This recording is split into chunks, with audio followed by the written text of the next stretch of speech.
आपकी जन्म कुंडली में बैठा हुआ सूर्य यह तय करता है कि आप जीवन में आबाद होंगे या बर्बाद होंगे। जन्म कुंडली का सूर्य केवल आकाश का वो सूर्य नहीं है जो रोज प्रकाश देता है, बल्कि ये हमारी आत्मा, आत्मसम्मान और हमारा भाग्य है। जन्म कुंडली में जब सूर्य महाविनाशक बनकर के बैठता है ना, तो जिंदगी के अंदर ऐसी ऐसी घटनाएं जन्म लेती हैं जो व्यक्ति के रोंगटे खड़े कर देती हैं। आज मैं सूर्य के शुभ और अशुभ दोनों पक्षों को आपके सामने रखूंगा, जिसको आप जन्म कुंडली में अपने आप से, अपने जीवन से मैच करके देखें और जानें कि आपका सूर्य शुभ है या अशुभ है। और अगर अशुभ है तो उसके उपाय को करके आप उस सूर्य को शुभ बनाएं, ताकि आपका जीवन अच्छी तरीके से संचालित हो सके। तो आइए इस बात को समझ लेते हैं। जन्म कुंडली में सूर्य महाविनाशक स्थिति में, यानी कि बहुत खराब स्थिति में हो, तो यह समाज के अंदर कलंक लगाने का काम करता है। सूर्य जो कि आत्मसम्मान का कारक है, आत्मविश्वास का कारक है, सूर्य को हम एक राजा से जोड़ करके देखते हैं। राजा जैसी जिंदगी देने वाला सूर्य जब कुंडली में खराब हो जाए तो ये कलंक का कारक बन जाता है। आपने देखा होगा बहुत सारे लोगों को, या आप में से बहुत सारे लोगों की जिंदगी में ये हुआ भी होगा कि अपना ही पिता अपना शत्रु बन जाता है। एक ही घर में रहकर के पिता पुत्र एक दूसरे के दुश्मन हो जाते हैं। और कई दफा तो ये भी होता है कि पुत्र पिता की ही हत्या कर देता है, या पिता पुत्र के साथ ऐसा भेदभाव शुरू करता है जैसे कोई शत्रु से करता हो। ये सूर्य की खराबी से ही होता है। दोस्तों, सूर्य की खराबी समाज के अंदर कलंक लगवाती है, यानी कि जो कार्य आपने किया भी ना हो उस पर लांछन लग जाना, रिश्वत लेने का आक्षेप लगना। आप बड़ी ईमानदारी के साथ अपनी नौकरी को कर रहे होते हैं, लेकिन कोई ना कोई ऐसा आरोप आक्षेप आपके ऊपर लगता है कि आपकी 30 साल की जो नौकरी है, वो पूरा का पूरा जो आपने ईमानदारी के साथ अपना वक्त बिताया था, वो सारा का सारा बर्बाद हो जाता है। समाज के अंदर बहुत ज्यादा थू-थू होने लगती है। घर परिवार के अंदर जो बड़े बुजुर्ग लोग हैं, उनके साथ हमेशा आपका तनाव रहता है, और किसी न किसी व्यक्ति को लेकर के कोई ना कोई ऐसी समस्या खड़ी हो जाती है जो लोग हमेशा आप पर उंगलियां उठाते रहें। ये कलंक लगना ही तो है। इसी तरह से सूर्य जब जन्म कुंडली में खराब हो तो सरकारी विभाग से संबंधित या सरकारी कर्मचारियों से संबंधित बहुत सारी परेशानियां झेलने को मिलती हैं। जो लोग सरकारी काम कराने के लिए अक्सर सरकारी दफ्तरों के चक्कर लगाते रहते हैं और उनकी कोई भी सुनवाई नहीं होती। वहीं आपने देखा होगा कि एक लंबी लाइन लगी होती है, लोग सरकारी दफ्तरों के बाहर खड़े होते हैं, सुबह के आए हुए दोपहर हो जाती है, शाम हो जाती है, लेकिन उनकी कोई सुनवाई नहीं होती। और वहीं पर एक व्यक्ति आता है और भीड़ को चीरता हुआ अंदर चला जाता है और जाकर के अपना काम करवा लेता है। उसका सूर्य प्रबल है, और जो लोग लाइन में खड़े हैं ना, उनका सूर्य इतना प्रबल नहीं है, इसलिए उनकी कोई सुनने वाला नहीं है।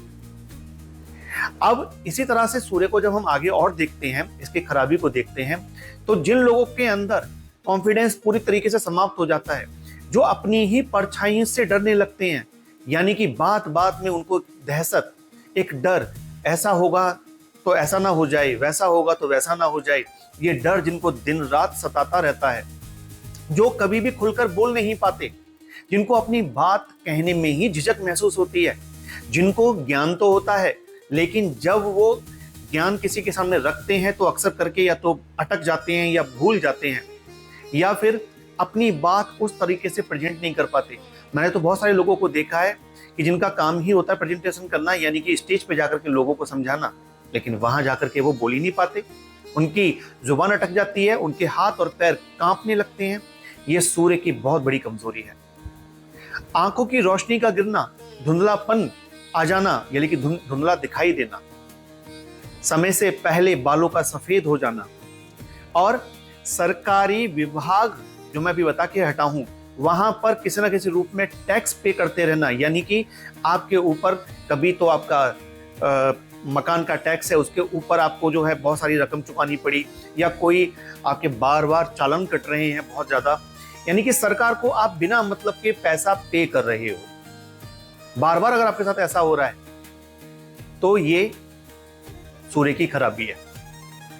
जन्म कुंडली में सूर्य जब बहुत खराब स्थिति में होना, तो जिन लोगों के साथ ऐसे केस होते हैं ना कि करे कोई और भरे कोई, वो लोग कि चोरी किसी ने की होती है, मर्डर किसी ने किया होता है, उठाकर किसी और को ले जाते हैं और पुलिस वाले खूब पीटते हैं उसको, और उसके ऊपर केस भी चलता है, ले जाके उसको सजा भी अदालत सजा भी दे देती है और वो कारावास भी भोग लेते हैं, और 2-3 साल के बाद पता लगता है कि वो व्यक्ति तो अपराधी ही नहीं था।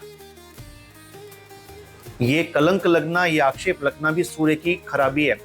जो लोग अच्छी खासी नौकरी कर रहे होते हैं लेकिन उनकी नौकरी पर एकदम से गाज गिर जाती है, यानी कि कोई ना कोई ऐसा आरोप उनके ऊपर आ जाता है कि उन्हें नौकरी से हाथ धोना पड़ जाता है, या अधिकारी वर्ग उनके पीछे पड़ जाता है हाथ धोकर के, ऑफिस का स्टाफ ही उनका दुश्मन बन जाता है। ये सूर्य की खराबी है। अब सूर्य की शुभता को भी सुन लीजिए कि सूर्य जब महाकाल बनकर के अपनी शुभता प्रदान करते हैं तब क्या होता है। तब ये सूर्य, महाकाल का मतलब है सब पर कृपा करने वाले भगवान भोलेनाथ, और सूर्य नारायण भगवान नारायण की तरह कृपा करने वाले ग्रह हैं।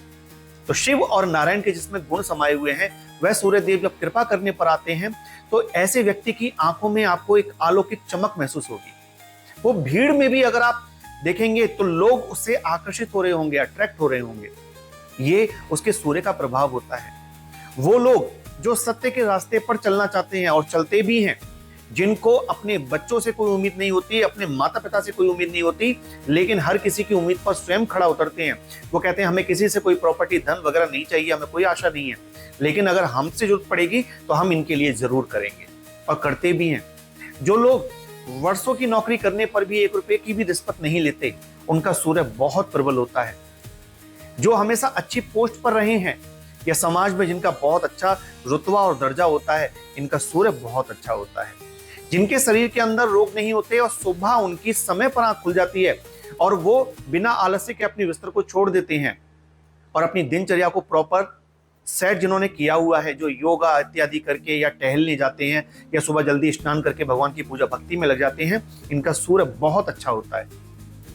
जो झूठ नहीं बोलते या बहुत कम ही झूठ बोलते हैं, या जिनका एक बात करने का एक टोन होता है कि जो बोल रहे हैं उस पर अडिंग रहते हैं, इनका सूर्य बहुत अच्छा होता है।